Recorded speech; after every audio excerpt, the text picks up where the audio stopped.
Hey there everybody, how's it going? Napalm here. Gonna be showing you guys some of the tools I use when I do my sculptures. Also want to show you guys the clay that I use. I have a bunch of people that want to get started, they want to get ready to go. They watch the videos like, hey, I want to do what you're doing. The first thing you want to do is obviously get some clay to start with. The clay I like to use is called Chavant clay. I use the medium brand. I haven't tried light or heavy by Chavant. It's how you spell right there. I'll put some links in the description below. That way you can guys go find it and go order some. You can go on there and order by per brick. I think it's like 8 or 13 bucks or something like that. I think it's like 13 right now. You get like bricks for like $13 or more. You can buy them in bulk. There's also another clay I have yet to try out. I want to try it out eventually pretty soon. It's called Monster clay. Monster clay is same thing as this. Looks a little more smoother, softer. It looks like. This clay, this shelf life, when you have in the package like this, this is actually like 2 or 3 years old. So it's it's hard like a brick. So I call it the brick. You can really beat someone to death with it. It's like 2 pounds.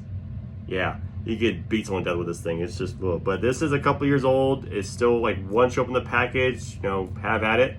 It doesn't dry. It's meant to be used as like prosthetics for other many different uses, just for sculpting, and it's mostly for mold making and things like that. So if you have a copier, if you're making a prosthetic, you can actually put on someone's face or arms or whatever and sculpt a scar or wound or something like that. But this stuff is really good stuff. I like this stuff. Does not stick to your fingers. Well, it does sort of, but it's not as I guess you could say ooey, that's a word. But yeah, it's pretty simple. You want to get this clay because it makes a little mess. It makes a little mess, like these small little things I'll show you here, my little screen right here. Whenever you peel and scrape and do that stuff, you'll have little excess stuff, and you can reuse that and put details back on there. Sculpting is about adding and subtracting on there. And with this clay here, when you get these bricks, my recommendation for you is cut it open. I just opened this recently. I just don't feel like cutting the whole thing. But anyhow, what I usually do is I cut them up. I wrap them with little like malt ball, like Whopper looking things. And then what I do, it looks like a turd, I just basically, as you can see here, I just basically put in a big wad right here. Like it sort of rebuild the square, but it's here. Psychologically, you're gonna keep staring at that brick and it's like, how do I get stuff like this? Or how do I get, other sculptures? How do I just start that? Like, where do I get started? The first thing you wanna do is get the feel of it. Cut it open. First tool I'm going to show you is I call it the 5-1. You can do like so many different things with this right here. This is a painter's tool, as you can put the roller through here. What you want to do is you get this and you just want to cut. Use the little blade here, just straight down, boom, boom, boom, and then cut these out in little squares. And then what you want to do is wrap them up in small little malt ball little deals and put them together like that. And what that'll do is psychologically you're ready to sculpt. If you need a big piece, you reach for a big piece. You get a small piece. You're going to keep adding and subtracting, I'll show you with these tools. The one thing I will say is this clay doesn't dry, but if you put it in a like an area where it's going to get dust or near a vent or something like that, yeah, it's going to get a little harder. But the cool thing about this clay is that this is actually a bag of clay. I have a big sculpture I'll show you guys later. This is a bunch of clay from 2008. You can't really see it's all the little ball things. So showing you, sorry. Yeah. I have this from scraps because I was trying to rebuild a sculpture I never finished. I started it, never had to finish it. I ran out of clay, didn't have money to finish it, so now I'm trying to finish it. But trying to add on this brand new fresh clay to this is not easy. But I will tell you, if you actually go take your sculpting clay and go put it out in the sun, what's really cool about it is it'll melt. Not melt, it'll like warm up like putty, like silly putty, like I don't know, like softer than Play-Doh. But the thing is though, is that the clay you can heat it up in a microwave. Just don't eat from it. It's very toxic. Just don't eat from the microwave. With that same thing, like don't put this in the microwave and use your clay there to warm it up, and then put a burger or something in there, because it's very harmful and harmful for your health. The one thing you want to do is you can leave it out in the sun. Put it in your hot car or whatever. You can leave it out there, it warms up, and you can just squeeze through it. Another warning too is when you're like squeezing the clay like this, as you can see, do not freak out. I learned this after a while, but your fingertips, for some bizarre reason when you're doing this, will bleed. It's weird. You'll get these weird little red marks in your clay, and you'll bleed on your clay. So the one thing is that there's a bunch of tools to help assist you, but these are tools. Your thumbs are tools, your fingers, your fingernails, you are a tool. I hate to say it, but you are a tool. Without further ado, I'm going to show you some stuff right here with this clay I have right here. So what I'm going to do is I got this tool. I love this tool the most. Took me a while to get used to it. My professor who taught me sculpting, there you go, sorry. See how the edge right here, it's a little flat. It's got a little loop right here, a little stainless steel loop. This one you could do tapping. Obviously here you can scrape, pull down, you can dig out. This here you do little hook movements and little scrapes here and there. You can tap this. There's many different ways you could do this. You could roll. There's all kinds of cool stuff you could do with it. This tool's like $3 or $4. You can go to a hobby shop, Hobby Lobby. They have little bundles set. I'll show you a few things there, and you can go from there. This right here, if you go to Hobby Lobby, I'm sorry. Love that store. It's like my favorite store. This one right here, this is an acne tool. I know it's gross in here. I'm gonna gross you out. So take a look right here. We're gonna pretend it's a zit. So this has a big edge right here, right? A little deal right here. Here it is again here. Sorry, I'll lift up the screen. I'll put a zoom in version here. This also has a loop too, but as you can see, it's pretty much similar. It's a little bit smaller. It's metal, full metal acne, I guess you could say. That's gross. But these tools are similar. So if you can't find this tool or certain tools, I will show you replications of that, like copies or things that look exactly the same. So with this tool, you can edge out the exact same way I just did with that one. So I could do this, dig out. I can do this. It's the same exact little thing, a little different. Can scoop out stuff. The one thing is here is you can get this tool for $3. Not that bad. You can go to like a neighborhood Walmart. They have a lot more selection there. You can just go to regular Walmart. Just go to the self-care aisle and in the makeup whatever department and makeup. Basically self-care.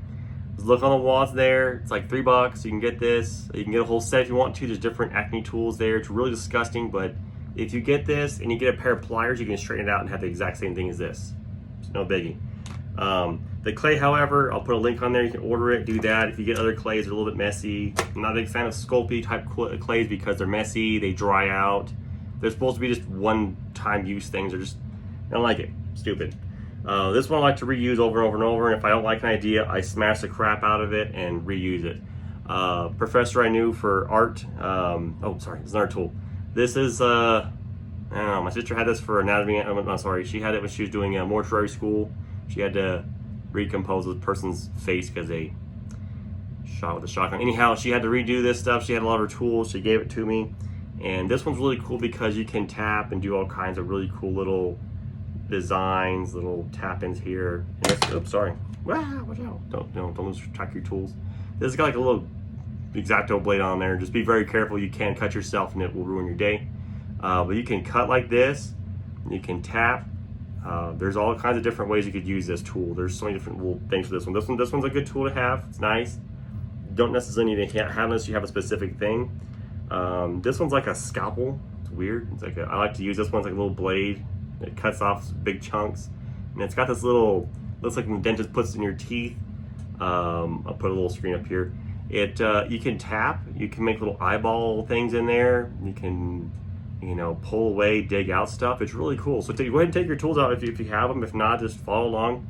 There's a bunch of stuff you can use. I have literally, this is my little nice little tool case here. I don't watch football, but I just got bored, so I was following these people at work. I just challenged myself and looked at the license plate and made that. I got tools here, X-Acto knife. I don't know what the plastic thing is, but there's all kinds of tools here.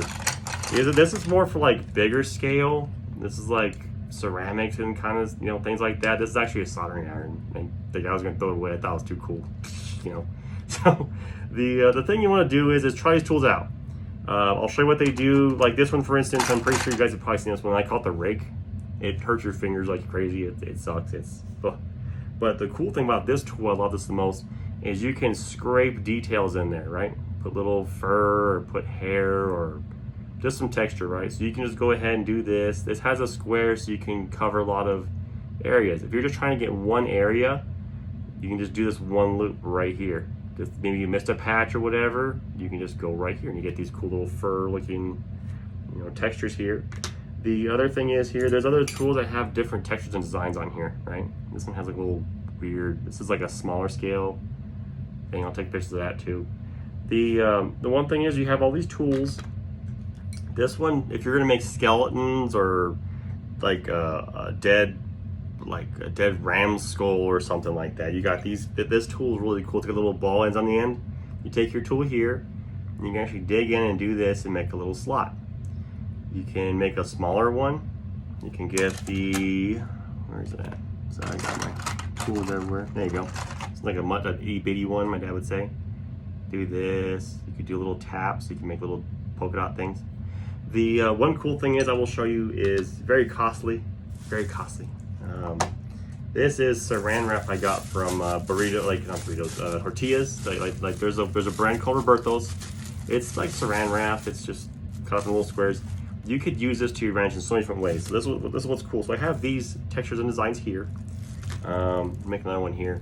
So let's take this. If you have tools, like I said, just go ahead and sculpt along with me. Screw around. It's pretty fun.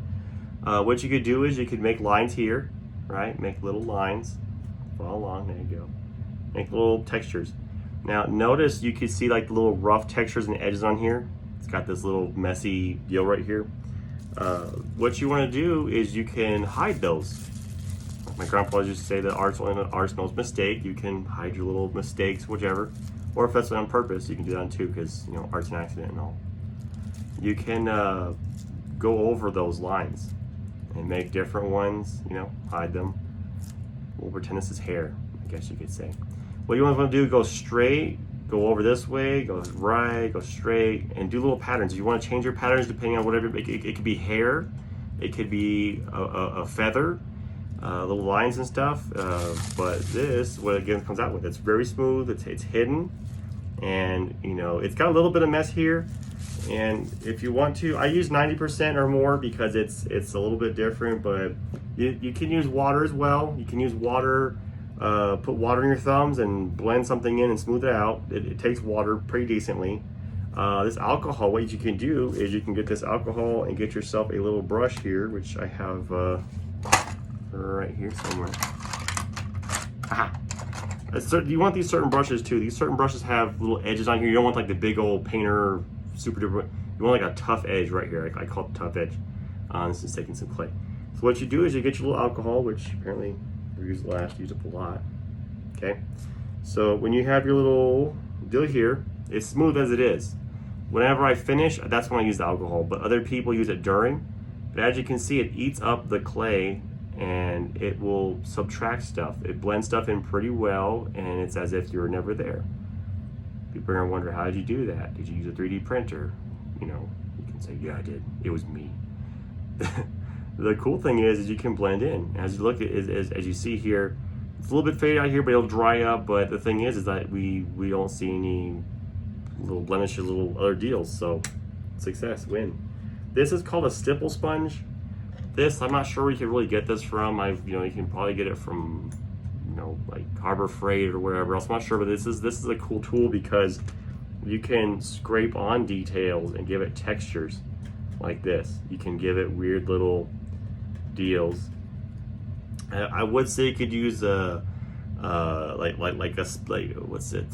sponges you can get from the store. What SpongeBob's made out of, I would say you could use those, but those just aren't the same. Little leave marks and leave leftovers in your clay. You don't want to use that. But yeah, I mean, you could use anything for a tool. This is a wrapper here.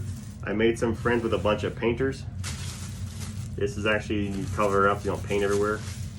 Got these, and what's really cool is you can use all kinds of different things for tools. You can use stuff for different things for armatures, for like if you're making a full person or animal or something. This is baling wire, really flexible, specifically baling wire. You can get this from Lowe's or Home Depot, a couple of bucks, like $8. Very flexible, very, very flexible. You can do all kinds of cool stuff with that one. You can use these, little twisty tie type things. You can use a whole mess of different things. I like to use electrical wire because where I worked at before, I had access to a lot of electrical wire. when I start my armatures out for like little people or people, you know, little human sculptures, I guess you could say, I wrap them up like this. I twist them around, you know, so it gives it a strength here on the main base, and then I have a little circle for the head, obviously. Like people say, I can't even draw a stick figure. This is a stick figure. This is where you start at. You put clay on it. You add details. That's it. The one thing you want to do is just take some time, screw around through tools, mess around, explore. You know, get yourself a really badass looking container like this. This is a Christmas tin. This is a, yes, I have a G.I. Joe tin. Don't judge me. I don't care. No one's gonna steal it. If they do, I'll cry. I found this at Walmart. $3. This is badass. Oh, this is it's Batman. It's cool. It's got a little deal in there. There's all kinds of different things you can use for like tool cases and tools. You can craft, once you practice with your tools enough, I mean, you could literally get cool details like this. This is a bear that broke in the mold. Molding, I'll show you in a different tutorial. But you can get all kinds of cool details. This was a porcelain doll I made. Gotta finish her scissors and stuff. She's got her little hair. This was, these are demons I was working on. They're like sea demons. They go underwater. Put pictures up there as well. Cool textures, just textures the way I just showed you right now. Literally, that's it. I mean, there's different ways you can get textures. This guy, I literally made this guy with just this tool. So I mean, this guy kind of. I literally made this whole entire guy with just this tool. He's not even done yet. You know, there's, you know, make fur. You can make fur like a Viking fur. You can do this. There's all kinds of different ways you can do things. You can use a popsicle stick. You can use toothpicks. That stir stick from Starbucks. There's all kinds of different things you could do, but yeah, I hope this was helpful for you. Make sure you get some clay, mess around, cut it up, use this Chavant clay as I mentioned before. It's called Chavant clay. But be sure to check it out. Check out my next couple of videos, and I do appreciate you for stopping by, and we'll go from the next one. Thank you very much.